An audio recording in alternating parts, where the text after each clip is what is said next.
Good evening and thanks for joining us. I'm Bruce Frisco. It is Tuesday, the 13th of January. This is CTV News.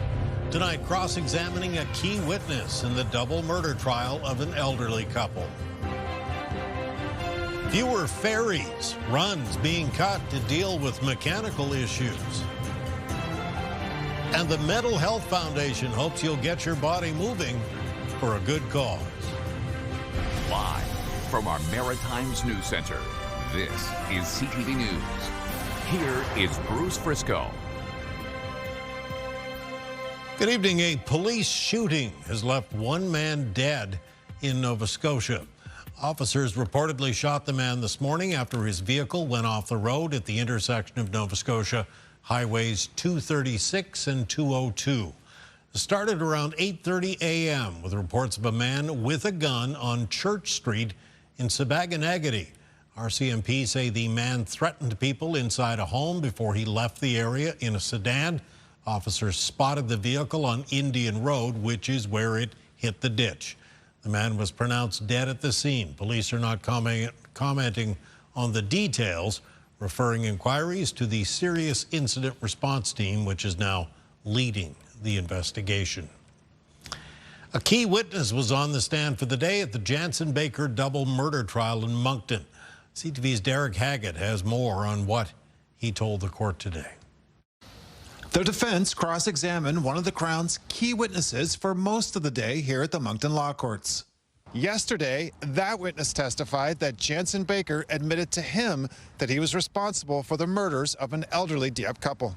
The defense attorney questioned the witness, a former acquaintance of Baker's, about the timeline for when Baker started to tell him about the homicides. The witness replied a few weeks after they took place. In great detail, the defense went through the witness's lengthy criminal record and past involvement with drugs, which at times agitated the witness. At one point, the defense called the witness a professional criminal and repeatedly questioned his motive for testifying. The witness's identity cannot be revealed due to a publication ban. The 29-year-old Baker has pleaded not guilty to 2 counts of first-degree murder in the deaths of Bernard and Rosemarie Saunier. The couple was shot and killed in their Dieppe home in the early morning hours of September 7, 2019. Yesterday, the jury was shown photos of Baker taken the same morning of the murders. In the pictures, Baker is seen wearing a gold chain just a few hours after the murders took place. Court has heard testimony from the Crown's witness saying Baker told him he took a gold chain and a gold watch off Bernard Saunier's body. The witness has testified that Baker broke into the Sauniers' home wearing a clown mask with red hair and told them to get down and shot them. The trial continues tomorrow. Derek Haggett, CTV News, Moncton. Nova Scotia's budgetary watchdog is expressing concern tonight about government spending that has not been approved by the legislature. Kim Adair says the government is turning in surpluses, but the debt is growing at the same time. Last year, she says, the surplus was a comfortable $265 million, but that and more was spent in a number of projects and programs, so the debt increased for the 5th year in a row. She says the extra money, or some of it anyway, should probably be going to paying down the province's growing debt because it is weakening the province's overall financial situation. Net debt is now at $20.8 billion, which is growing very, very quickly, and the borrowed debt, unmatured debt, is also just under $20 billion, and the interest cost on that debt is growing at a very fast pace. I think it's like $750 million a year, and that money is not available for spending on government programs and services. Adair says those interest costs can quickly spiral out of control. The Houston government, of course, does have a supermajority in the House, so getting legislative approval for spending wouldn't be much more than a formality. I am asking the province. Get the Maritimes top stories, breaking news alerts, and watch live. Download the CTV News app. A serious crash in the Moncton area this afternoon. Witnesses say emergency crews were called to the 1600 block of Shediac Road in Lakeville after a 2-vehicle collision just before 3:30 p.m. As you see, one vehicle overturned that wound up blocking a lane of traffic. Everyone involved apparently managed to get out of the wreckage, but at least one was taken to hospital. No other details are available. A coroner's inquest in St. John has made a list of recommendations to improve worker safety after the unfortunate death of a Saskatchewan man in July of 2024. 46-year-old Matthew Braun from Regina was crushed to death while unloading heavy equipment at the site of a wind turbine project in the Springdale area, not far from Sussex. The company was charged under the Occupational Health and Safety Act and fined $25,000, along with a $5,000 victim surcharge. The inquest heard from 6 witnesses. Among other things, the jury recommending the company establish a clear and active on-site supervisor overseeing work and ensure morning safety meetings are held. This is a sobering statistic. Every year, about 2,000 New Brunswickers die in preventable ways. That includes everything from collisions to suicides and overdoses, but mostly from diseases like lung cancer, heart disease. It's the first time this data has been collected this way in hopes of finding out solutions. What we found is when people pursue those questions locally, there are elements, perhaps they have a very vulnerable population financially, and perhaps there are many obstacles like transportation, for example, that make it that they don't do their follow-up tests. Colorectal screening rates in New Brunswick are lower than other provinces, and we don't have specific data as to why. A lung cancer screening program is supposed to be operational this coming summer. The Cancer Society is also hoping the province considers raising the legal age to buy tobacco from 19 to 21. Health officials in PEI are urging islanders to only use emergency departments for urgent medical issues. Health PEI says the province's hospitals are currently operating above normal capacity. The department says it's added 43 acute care beds, but officials note there are a high number of patients who no longer need acute care but are still in hospital beds because they don't have adequate care at home or they're waiting for long-term care. The agency is warning of longer wait times and asking for patience from patients. Canada's transport minister says the future is looking pretty bright in St. John. Stephen McKinnon was in the city today to mark the completion of the port's $250 million modernization project. CTV's Avery McRae was there. This province is going to be once again called to be part of a national effort. It's an effort that is happening nationwide to facilitate a smoother flow of goods across the country and bolster Canada's trade with markets outside the U.S. According to the federal government, St. John sits on some of the most strategic real estate on Earth. That is the real estate that allows us to expand, to double our trade and our ability to trade with the rest of the world. Not only does Ottawa believe St. John is a key corridor, but so do the port's partners. We've signed up for a multi-decade lease with decades of extensions. We're not doing this for short term. We believe in this. We see it. And while the port is primed to play its part, there is more to be done. St. John Trade Corridor is growing, and we need to address some bottlenecks. One of them is the infamous Sims Corner intersection on the city's west side. Imagine 1 million TEUs going through Sims Corner and what that's going to do to the traffic, to the quality of life of neighbors. We need to do something with that intersection now. I know we'll be very interested in continuing to participate in the Sims Corner file. Sims Corner is but one of a series of pieces of infrastructure that will continue to make this port, help this port to grow. The Premier says a decision on the intersection's future could come in the next few months. Avery McRae, CTV News, St. John. And Sydney could become home to a new Coast Guard repair facility. The city is being considered as the site for a maintenance facility for the Coast Guard's new fleet of icebreakers. The Deepwater port has been cited as the best spot close to Canada's Arctic to maintain the future polar ships. Cape Breton, of course, also home to the Canadian Coast Guard Academy. Icebreakers are expected to be added to the fleet in the 2030s. There's good news for travelers in northern New Brunswick. The airport in Bathurst will soon see a new airline with daily flights to neighboring Quebec. PropAir will start flights to Montreal and Quebec City on January 31st. From there are direct connections to Ottawa, Sudbury, and Rouyn-Noranda, which is where the airline is based.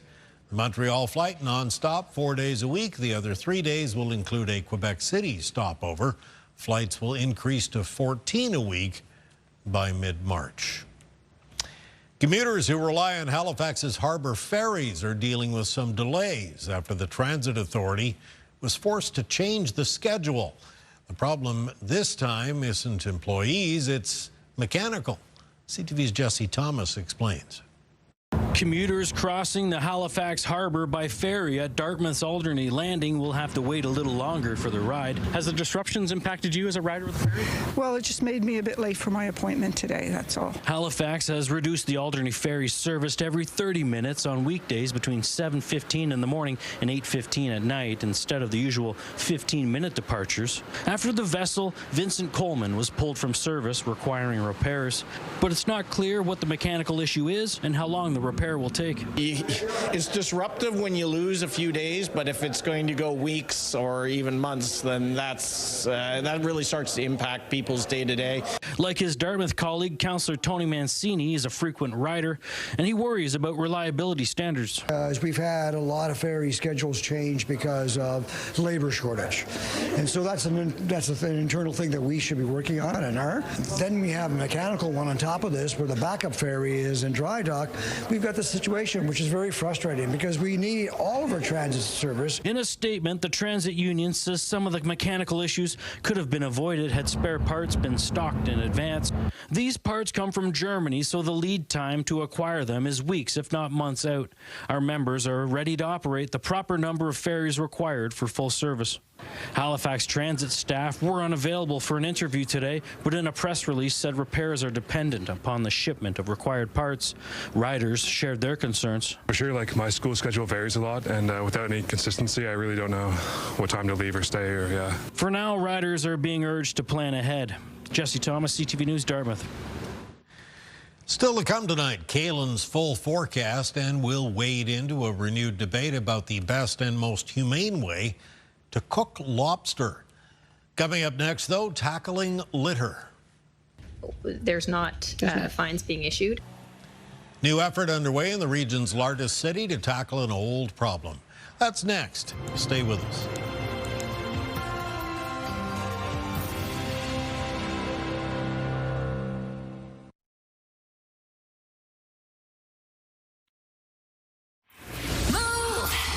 With Aaron and Peter. So your drive-through order comes out wrong. Do you send it back or just deal with it? We're talking about it tomorrow at 7. And Password to Paradise kicks off on Friday. 30 trips to give away to Turks and Caicos. Halifax is looking at a new approach to deal with the old problem of littering. CTV's Callum Smith has more.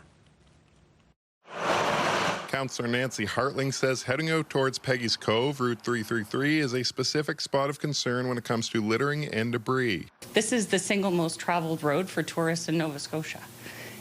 And we introduced them with piles and piles of litter and debris on the side of the road. But it's not just the eyesore. It's a safety concern, particularly when it comes to moving vehicles and debris around construction and demolition facilities. What can we do when it comes to tarp loads? What can we do with enforcement? What can we do to make the 333 safer and cleaner for the municipality? It does create problems for people, and as we heard Councillor Hartling say, it's not just an environmental issue, and I would add a livability issue. Part of the conversation, illegal dumping. That's on top of the safety side, and the need for enforcement where possible. The short answer is specifically for littering. There's not fines being issued. But staff say there are tickets issued for contractors with unsecured tarp loads. At the end of the day, council voted to review its bylaws and proposed changes to help both the proactive and reactive side. They'll also pen a letter to the province requesting collaboration to increase litter enforcement around highways and roadways, hoping to kick litter to the curb. Callum Smith, CTV News, Halifax. Thank you, Callum. Time for a quick little break, but when we come back, it's your complete maritime weather forecast. Middle of the week already as of tomorrow. Kaylin Mitchell will tell us what to expect as we ease toward the weekend when we come back.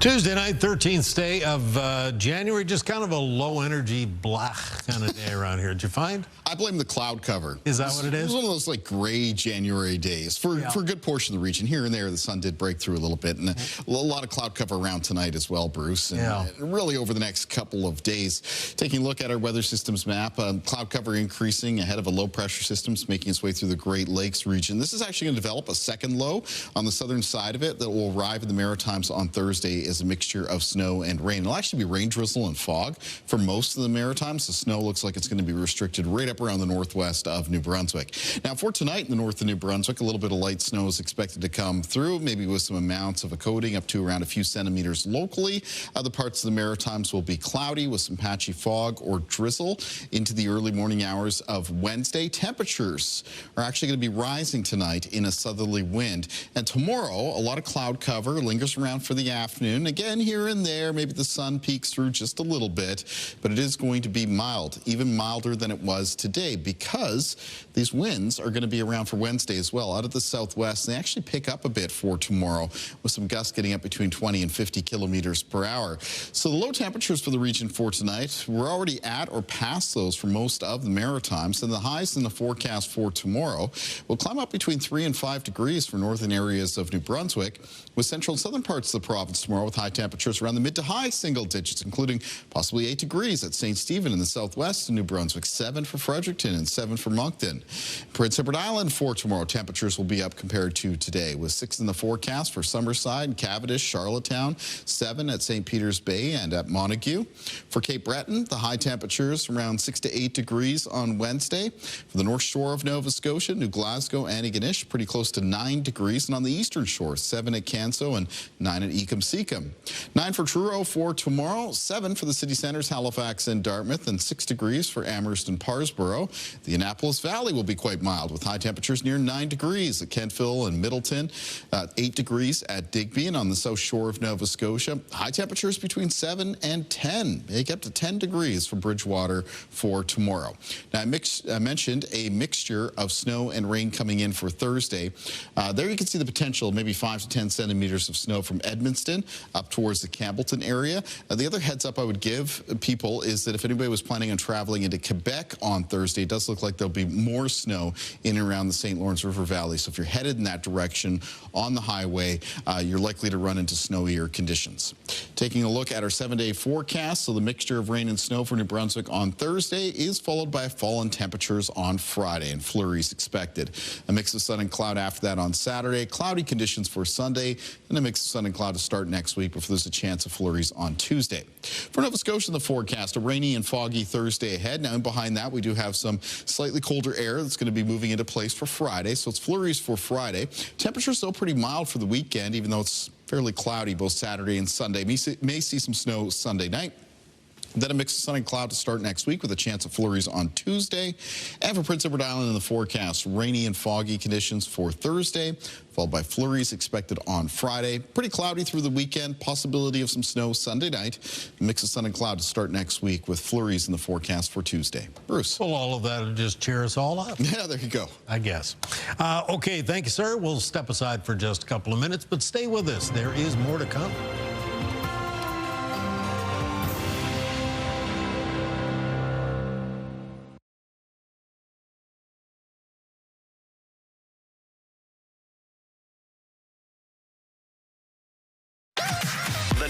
#1 morning show in Halifax. Turk, Megan, and Amateur Alex. And home to the biggest artists. Halifax's #1 hit music station. 101.3 Virgin Radio. A common practice here in Atlantic Canada is now off the table in parts of Europe. where several countries have cracked down on boiling lobsters alive. As CTV's Josh Smith tells us tonight, questions around animal welfare and whether lobsters feel pain have put the generations-old cooking method under the microscope. Boiling live lobsters has been banned in the United Kingdom, Switzerland, Norway, and New Zealand. The Lobster Council of Canada's executive director, Jeff Irvin, is watching the new policy unfold in the UK. If they're dealing with live lobster, that they are no longer able to boil them live. So they'll have to kill them in a different way. They'll have to stun them, or they'll have to cut them in half with a large knife. In an industry worth almost $3 billion annually to Atlantic Canada, Irvin says it's still too early to know what the UK's decision will mean for the Maritimes. It's too early to know what the impact will be, but I don't expect it will have a massive impact. We have 40 other countries we sell to. We produce frozen products that they can buy and not be subject to this issue. Dalhousie University professor Shelley Adamo says animal welfare is important, but adds that the science is unclear on this topic. I really don't think lobsters have the capacity for feeling pain, certainly not the way we do. While Europe's recent moves have forced a closer look on how lobsters are treated, the Lobster Council of Canada says there is nothing new on the table. So that means it's business as usual for lobster lovers. Josh Smith, CTV News, Shediac, New Brunswick. Okay, thank you, Josh. Time for a quick little break. Coming up, moving your body for mental health and a good cause. First, though, it's your wake-up weather for this Tuesday night. It is kind of a blustery evening in the Truro area. 2 degrees, though. Kaylin's wake-up coming up next.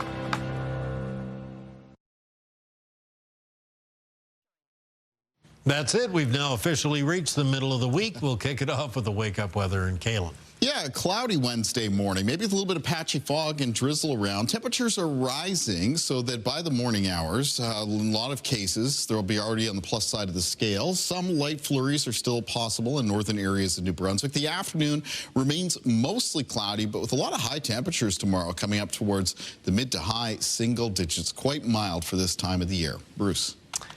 Thank you, Kaylin. Funny, we were just talking about this. February is the shortest month of the year, but of course it can feel like one of the longest. It's cold and dark and gloomy, and for a lot of people, kind of hard in your mental health.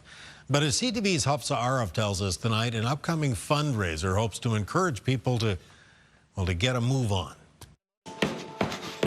While many of us feel like hibernating in February, the Mental Health Foundation of Nova Scotia encourages you to push through that urge. We're excited to be launching Body Movement in February. This is the second year for Body Movement. So this is an opportunity for folks to improve their mental health, improve their mental wellness by moving their body in any way that they can. From lunchtime walks to lifting grocery bags to dancing between the stove and sink, the idea is simple. Move your body, improve your mind, and raise money for mental health. It gives you just enough time to recover from the holidays through the month of January. And then in February, you can really make it a point to work on your mental health and do those little things that are going to hopefully make a big impact. The foundation's new ambassador knows firsthand how powerful movement can be. For Olympian Karen Furneaux, walking helped pull her through a tough time in her life. 2 years ago, I was diagnosed with late onset bipolar disorder. I went into a depression, and the only thing I could do day to day was walk.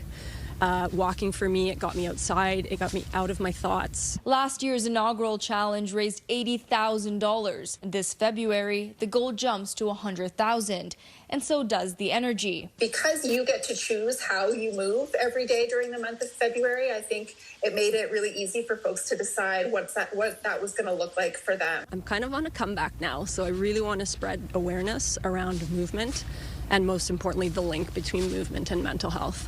Whether it's steps or stretches, organizers say momentum is what matters. Hafsa Arif, CTV News, Halifax.